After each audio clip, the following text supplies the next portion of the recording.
Well, Happy New Year, everyone. Welcome to Cape Ann ARTWaves. My name is Christine Fisher. I'm excited to kick off this new year with you. Our program is coming to you by way of 1623 Studios, located in Gloucester, Massachusetts. My fellow co-producer, Jacqueline Ginnam DeFalco, and I are so pleased to welcome in this new year and to thank our listeners. So thank you so much for watching. We've interviewed over 50 guests as of April 2020 when we started the show, and we've had terrific engagement on social media. So again, thank you for watching. We want to acknowledge our amazing sponsors whose generosity make this show possible. A special shout out to the McDermott McCarthy team at Gibson Sotheby International Realty for your terrific support in 2021. For this new year in 2022, we welcome back Prince Insurance Agency, MK Fisher, visual artist, and Common Crow. Jackie and I are very pleased to welcome new sponsors this year, to include Martha K. Anger, real estate advisor with Compass Realty, and Protective Packaging. We're very appreciative to our partners, C-Arts, and to 1623 Studios. Our branding is in the process of being refreshed to include all of the new sponsor logos, and Jackie will reveal that next time. Our program shines a spotlight on our artists, their journeys, their fabulous work, and today it is my pleasure to have a conversation with the award-winning artist, Vanessa Michalak. Many of us here on Cape Ann know Vanessa for her important tribute exhibition, the Nurses Project Portrait Series and Writings, that was on view this past summer at the Sargent House in Gloucester. This exhibition honored the service and experiences of our nurses who put themselves on the line each day, recognizing their profession, their sacrifice, and their contribution. Or you might have visited Vanessa's studio gallery, Michalak Fine Art, 17 Pleasant Street here in Gloucester. She recently wrapped a very exciting show at the Jane Deering Gallery titled Nature Prevails. It was really stunning. Also this year, Vanessa was an artist invitational resident at the Gettman Artist Residency here in Gloucester. Vanessa is known for her landscape paintings depicting the wilds of Cape Ann, spirited and adventurous and passionate about her painting. Vanessa grew up in Maine before relocating to Boston. She earned her MFA from the School of Museum of Fine Arts with a concentration in painting in 2013, and her BSN in nursing from the University of Maine in Orono in 2004. She was awarded the Massachusetts Cultural Council Fellowship in Painting in 2014, and her work was included in the New American Paintings edition 110. In the fall of 2019, she introduced the Dogtown Art Show, an outdoor pop-up exhibition displaying plein air works on site. I mean, how cool is that? She's so novel and so adventurous. Welcome, Vanessa. I'm excited to have you. Cheers. Happy New Year. Happy New Year. Let's get started. Let's dig into your journey and learn more about your background that has brought you to this moment. So as you mentioned, I grew up in Maine, a really small town called Cumberland, Maine. Went up to University of Maine, Orono, and then moved down to Boston to pursue a career in nursing. But all the while knowing that I was an artist at heart, something I had known at a very young age. I'd always grown up coloring and playing in the woods of Maine. So those themes do infiltrate my work here in Cape Ann. But yeah, I didn't have a ton of support to pursue art in college. I grew up in a very artistic household. My mother is an artist, but she really was sort of worried for my survival as a full-time artist. So she really wanted me to study something very practical. So both my parents kind of had the same idea, and I was interested in science and a nice, dutiful child, and kind of went along with the plan pretty easily. But yeah, afterwards, I just knew that I needed to pursue my art more fully and started to take painting classes when I moved to Boston. So my first class was an adult education class at the Brookline Adult Education Center. And then I went to take courses at the post-baccalaureate program through the School Museum of Fine Arts, and then continued on to the MFA program. Well, we're also pleased that you followed your gut. You know, your Yeah. work is really vibrant, really vibrant. I have two images here that I'd love for you to talk about. Transformation. So transformation talks about just that sort of shift in identity from, I knew I was an artist from a very young age, but I felt like I got a little bit derailed going into nursing and kind of had to find my way back to myself. So that image depicts kind of both parts of my identity. On the upper part, it's more nursing oriented. So I'm wearing my nursing scrubs and I have a stethoscope around my neck. And then the lower part of the portrait, I'm wearing my painting pants that have paint on them.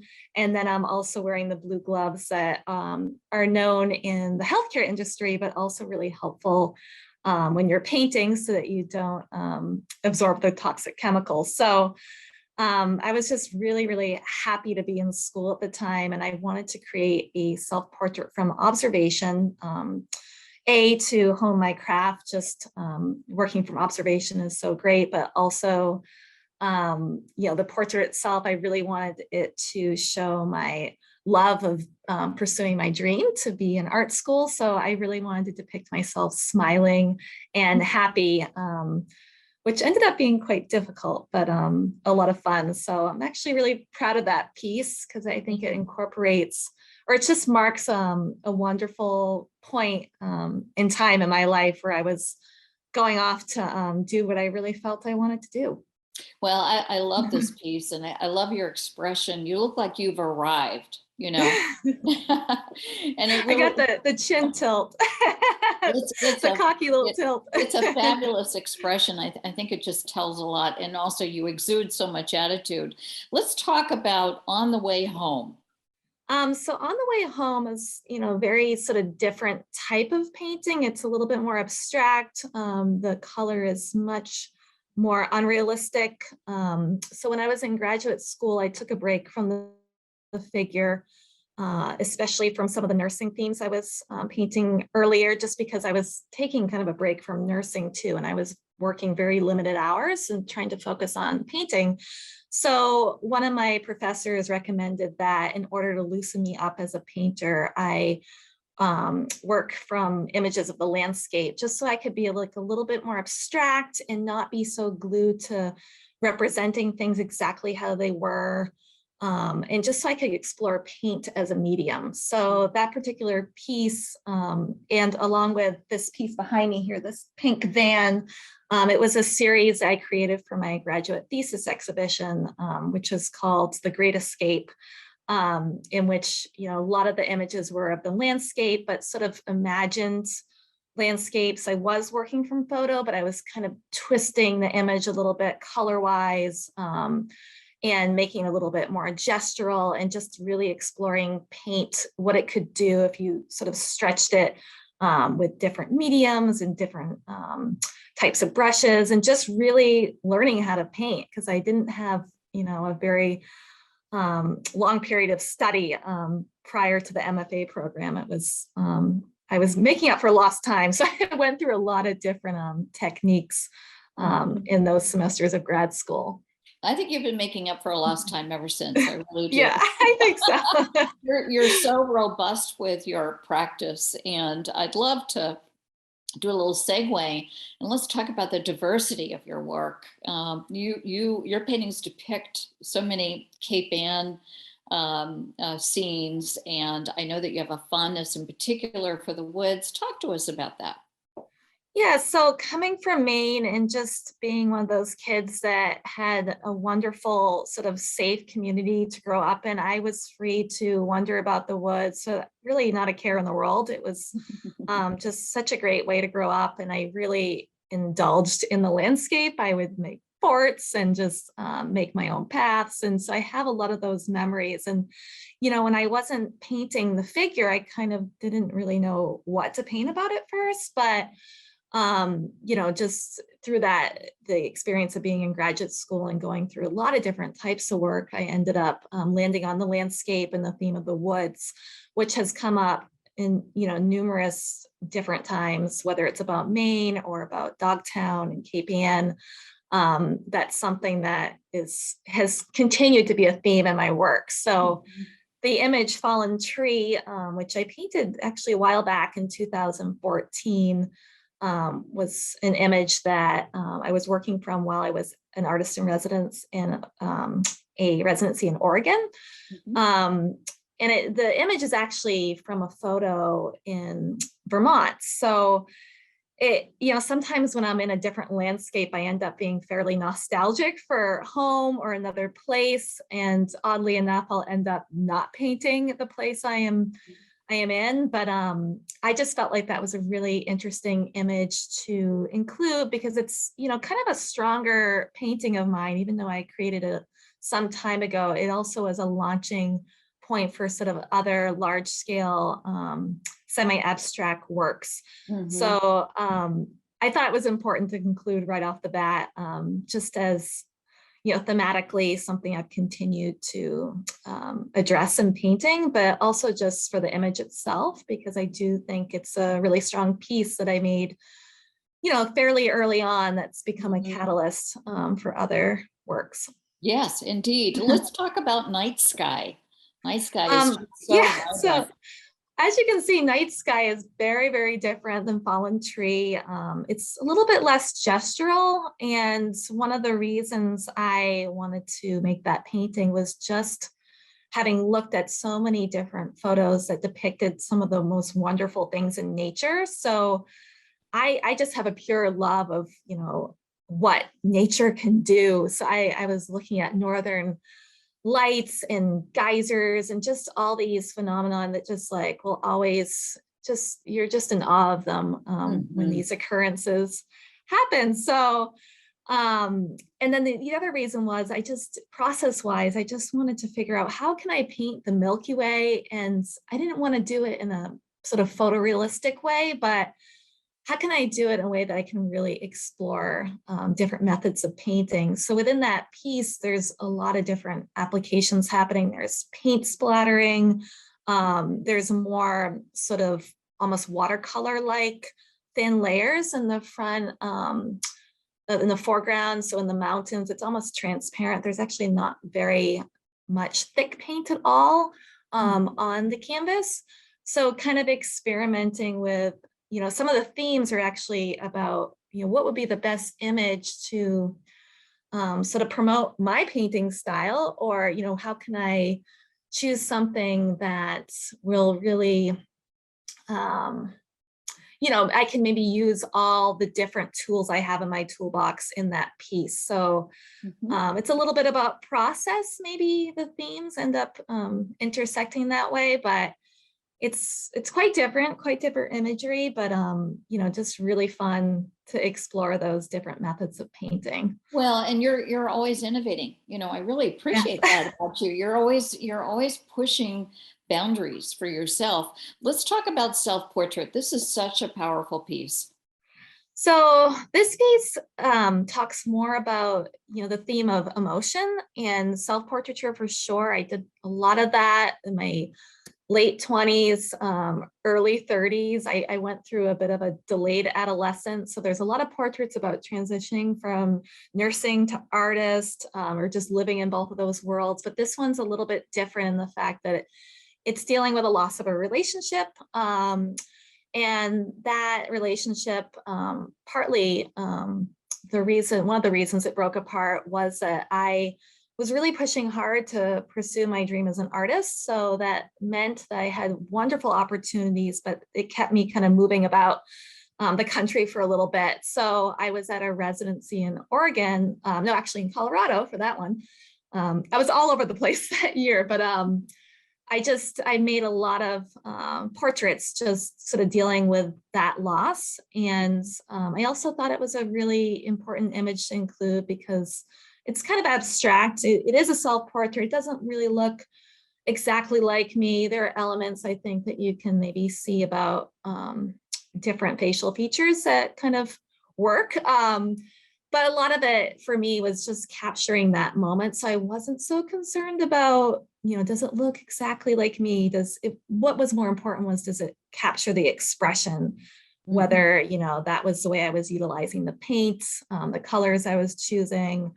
So yeah, the theme of self-portraits has continued to come up, but also again, intersecting with the idea of process and the theme of painting itself being a theme. So, how the way you paint an image, how that can actually convey the concept more clearly.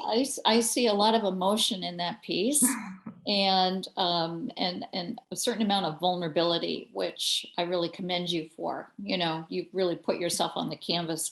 You've talked a lot about inspirations, but let's talk a little bit more. You've got this fabulous image, A Way Too Long. Yeah, so that's very recent image. I painted that in November this year up in Maine. So I'm from Cumberland, Maine, and that painting was created on site, plein air, very windy, bright day, but very cold in Pownell, Maine, which is the next couple towns over from where I grew up. And it has a very, very open farm field landscape that I really missed. I talked a lot about the woods and how I love the woods, but I also grew up in a town where there's a lot of farmland too. So I missed seeing that sort of open horizon that wasn't unlike, or with Gloucester, you have that open horizon with the beach. And, my town in Maine is coastal, but it's like there's not a lot of waterfront. So I didn't really grow up looking at the ocean as much as I did at the woods and sort of these open fields. And I just, I've been missing Maine. Gloucester is my home away from home. It reminds me a lot of Maine, but I have begun a series alongside the series that's focused on Dogtown. I'm kind of pursuing them both at the same time. That's a little bit more focused on my home and just the state of Maine, because I've been gone almost 20 years. Wow. Yeah, well, yeah. I mean, you have a lot of life ahead of you, Vanessa. So never say never. You might end up back there, but I'd love to lead this into process. You've mentioned process, quite a bit.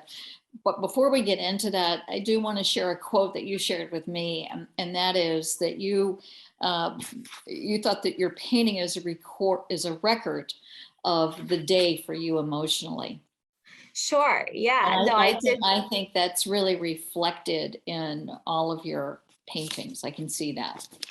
Well, good. I'm glad, because I do want that sort of spirit to come through. It's very sort of authentic way of painting. I feel like when you paint with a lot of gesture, you really can't hide very much. And that can be, it's kind of a daring way to paint. I would say, I feel like it takes maybe a little bit of courage to do that, because things can go wrong, and they do. I have a lot of duds, but when they go right, I think they just are really powerful pieces. So I encourage people to try to work in that sort of looser, free way if it's something that they're kind of struggling with, because I think it can be hard when you're a beginning painter to do that. Right. I think that's great advice. As we talk about process, you have this marvelous ability to be able to paint plein air, which you love, the richness of the environments, the influence of that particular day and the elements. And then also you paint in your studio, and you do a little more abstract work in your studio. So let's talk through process a little bit. We have 3 images to help us with that conversation. The first one is Portrait of a Boulder. Yeah, that painting just makes me laugh, because I think I have talked about how circumstances of whether you have like sort of a studio space can affect your work. So the plein air painting practice came out of my moving to Gloucester and really falling in love with all these plein air artists I had never heard about in graduate school. And then also really not having a studio space. So I think as artists, we always have to be innovative and adapt to our circumstances and find a way to make our art our art no matter what. So that was a response to just being in a place where I had a studio, but it was quite small, and I really felt like I just needed to be free and just do something larger scale. And the only way I could accomplish that at the time was to work outside. And I also felt like I needed some privacy because I was fairly new plein air painter and didn't really want anybody to see me painting.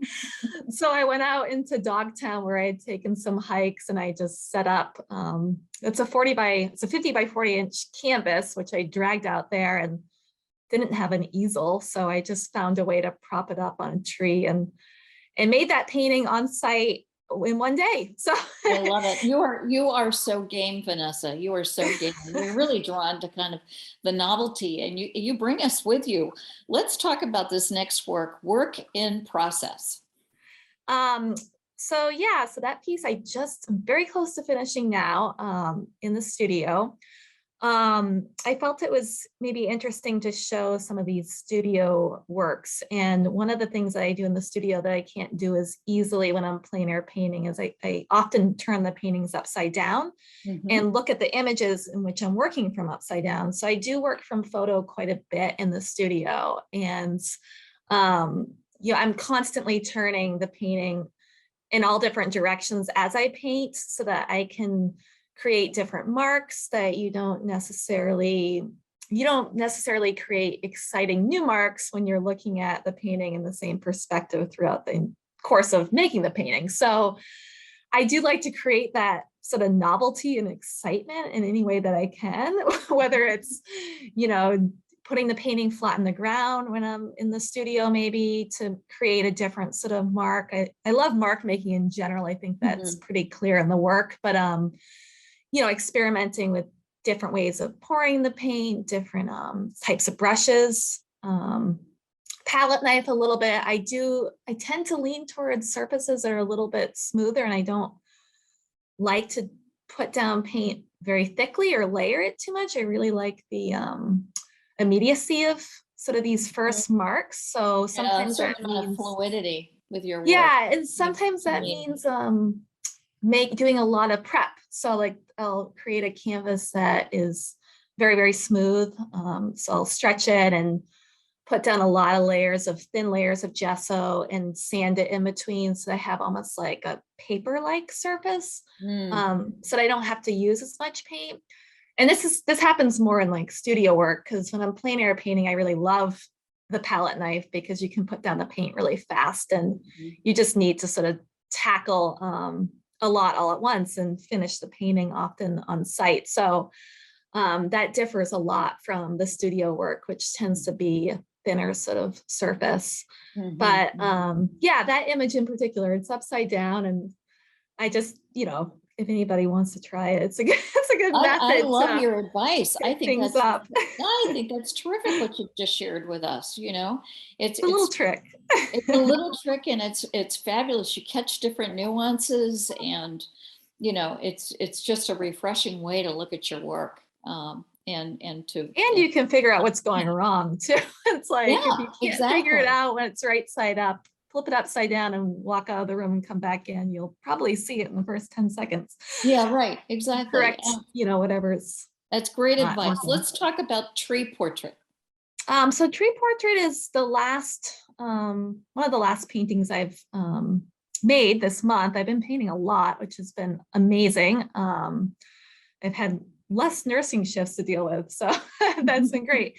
But yeah, so that it's a little bit different, which is why I wanted to show it, because it's a little bit tighter for me. I don't paint tightly, so for another person, you might say that is not a tight painting, but for me, it's definitely rendering a photograph more realistically than I have lately. And it is kind of a return in a way to the way I was painting when I was much younger, that was focused on more accurate representation. And that was just, for this body of work, I am a little bit more focused on realistic color, definitely adding my own spin just in the gesture, but trying to create something that is, this particular work is part of a body of work that is about Dogtown, and it's about Dogtown today. So it's very overgrown. But just as far as process, I'm sticking more closely with the photographs I've taken. And just by working from photograph in the studio, the process changes. It's much more comfortable than working outside. You can, oftentimes I like to finish pieces more quickly because it does have that sort of immediate gesture that I appreciate, but I've been able to slow down a bit in the studio so that I can just, I don't just capture it just a little bit more specifically, which I think was lacking in, some of the works that are maybe pushing color and paint application as a theme. This is really speaking about a particular place. So I want it to be more realistic. So working indoors has made that a little bit more possible, just to slow down with some of that work. Yeah, well said. Let's do a segue here in our final minutes. Let's talk about the marketplace and your go forward strategy for representation as well as your nurses project. Yeah, so I'm actually in the middle of two things, and it's really exciting. I just hung a show over at the New England Biolabs in Ipswich, and they have a beautiful atrium. So the nurse project was at the Sargent House Museum this summer, but I've been looking to sort of move it about so that other people who haven't been able to see the work are able to view it. There's a lot of, it's not just paintings, it's writings by each nurse talking about their experience during the pandemic. So that body of work, I'd like it to stick together. Like people have asked, are you selling these separately? And for right now, I really want them to travel as a group. And I would love, so the show will be coming down in February for the New England Biolabs, but I would love to show that grouping of portraits in Boston somewhere, because a lot of the nurses who participated have seen the work, but a lot of them are Boston-based nurses, and I just feel like it needs a really urban sort of public art setting. And it's really meant more for the general public than it is for the healthcare community. It is meant to honor these nurses, but the message is just, I want people to understand what our healthcare staff has been through and what they continue to go through and what they will continue to go through in the future. So I just feel like it's a really important project with a great message, and I want everybody to see it. Yeah, as you should feel that way, and I feel that way for you too. And I really hope that you're able to realize your vision of having this show really on tour. So Boston would just be the start, and perhaps it could tour nationally. I want to talk also about your interest around representation.